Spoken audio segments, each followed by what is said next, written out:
பிஸ்மில்லாஹிர் ரஹ்மானிர் ரஹீம். அல்ஹம்துலில்லாஹ் வல் ஆகிபத்தில் இல்முத்தகீன். என் அன்புமிக்க அல்லாவின் நல்லடியார்கள், உங்கள் அனைவருக்கும் அல்லாஹ்வுடைய சாந்தியும் சமாதானம் உண்டாவதாக என்று கூறிக்கொண்டு, இந்த சிறு சிறு வசனங்களை நாம் உள்ளத்தில் குடியேற்றும் வகையிலே சிறு வசனங்களாக இன்று மேலும் ஒரு வசனம், 4வது அத்தியாயத்திலே முதல் வசனமாக இந்த முதல் வசனத்தில் வரும் இந்த சிறு வரி, இன்னல்லாஹ கான அலைக்கும் ரஹீபா என்று அல்லாஹ் கூறுகிறான். அதன் பொருள் என்னவென்றால், அல்லாஹ் உங்களை கண்காணிப்பவனாக இருக்கிறான் என்பதாக நமக்கு எச்சரிக்கை விடுக்கின்றான்.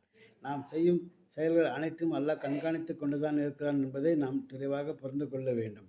இங்கே குரானிலே ஒவ்வொரு விஷயம் தெளிவாக குறிப்பிட்டிருக்கிறது. நம் மனதில் உள்ளதையும் தெளிவாக அல்லாஹ் நன்றாக அறிவான். நம் கண்களில் இருக்கும் சூழ்ச்சியை நிச்சயமாக அல்லாஹ் அறிவான். மனதில் உள்ள குழப்பங்களை, தீய எண்ணங்களை நிச்சயமாக அல்லாஹ் அறிவான். எனவே அல்லாஹ் நம்மை கண்காணித்து கொண்டு வருகிறான் என்ற எண்ணத்தில் நாம் என்ன செய்ய வேண்டும்?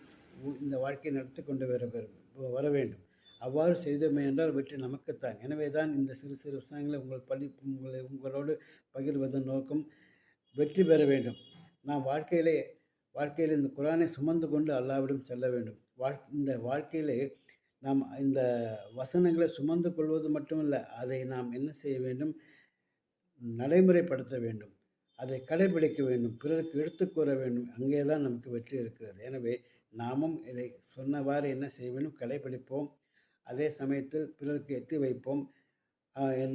அதோடு சொல்வார்கள், ஒரு கழுதையின் மேலே குரான் மூட்டைகளை ஏற்றி வைத்தால் அது சென்று கொண்டிருக்கும். அதுக்கும் சம்பந்தமே இல்லை. அவ்வாறு நாம் மனதிலே குரான் வசனங்களை அடுக்கிக் கொண்டு போய் நாம் அதன்படி வாழவில்லை என்றால் என்ன பலன்? எனவே அதையும் மனதில் வைத்துக் கொள்ளுங்கள். இன்ஷா அல்லாஹ் சிறுக சிறுக நாம் குரானை உள்ளத்தில் கொடியேற்றி அதன்படி நடக்கும் பாக்கியத்தை பெற வேண்டும் என்று கேட்டுக்கொண்டு, வாய்ப்புக்கு நன்றி கூறி விடைபெற்றுக் கொள்கிற வாகர் தவானா அல்ஹம்துலில்லாஹி ரப்பில் ஆலமீன். அஸ்ஸலாமு அலைக்கும் வரஹ்மத்துல்லாஹி தஆலா வபரகாத்துஹு.